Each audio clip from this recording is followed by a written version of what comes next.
बोलिए आई मात की जय। दीवान रोहितास जी महाराज की जय। पैसाना से विदा होकर आई माता जी बगड़ी गांव और सेवाज के बीच में एक चौराहा पड़ता है, वहाँ पधारे।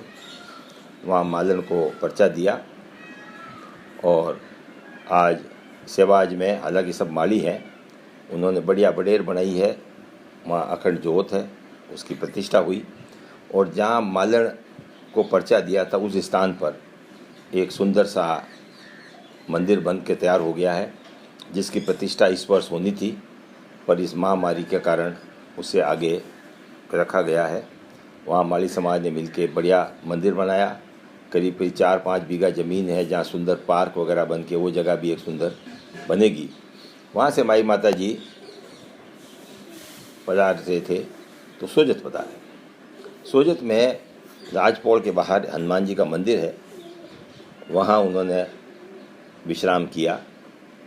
और जहाँ वहाँ विराज रहे थे तभी महाराणा कुंभा, जो कि उदयपुर के महाराणा थे, उनके अपने छोटे बेटे रायमल से कोई तकरार हो गई थी, उन्होंने उसको देश निकाला दे दिया। जब रायमल को पता लगा कि आई माता जी एक चमत्कारी रूप में वहाँ विराजमान है, तो उनके वो सोचा कि दर्शन कर आऊँ। हनुमान जी के दर्शन किए। आई माता जी के जब पास गया तो उन्होंने कहा, आओ राणा रायमल। रायमल जी ने कहा, अरे साहब, मैं तो देश निकाले पे निकला हुआ हूँ, लोग पीछे फौजें आ रही है जो मुझे मारने को तैयार है, मेरा भाई फौजें भेज रहा है। माता जी ने कहा, कोई बात नहीं, तुमको मेवाड़ की गद्दी मिलेगी, अभी तुम अपने ननिहाल मेड़ता चले जाओ। और वो रायमल जी वहाँ से चले गए।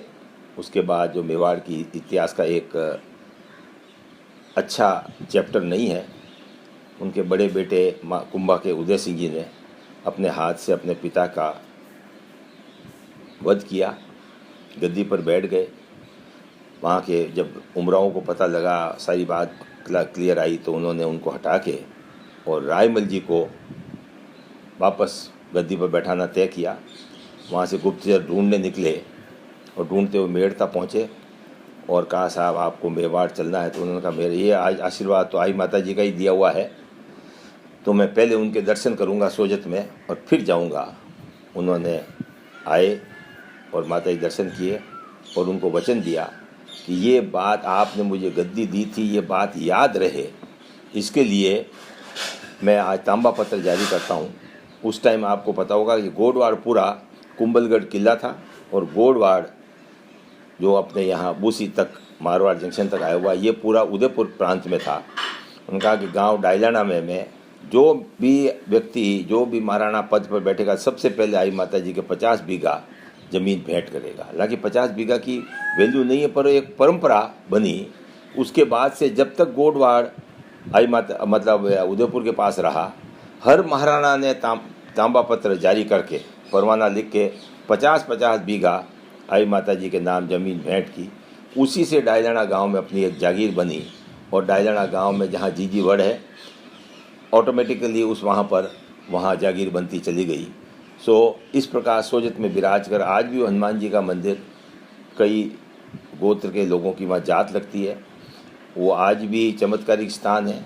तो आई माता जी ने अपना वहाँ सोजत, उनका एक चमत्कारिक स्थल का एक नया स्थान बना, जो लोगों की मनोकामना पूरी होती है।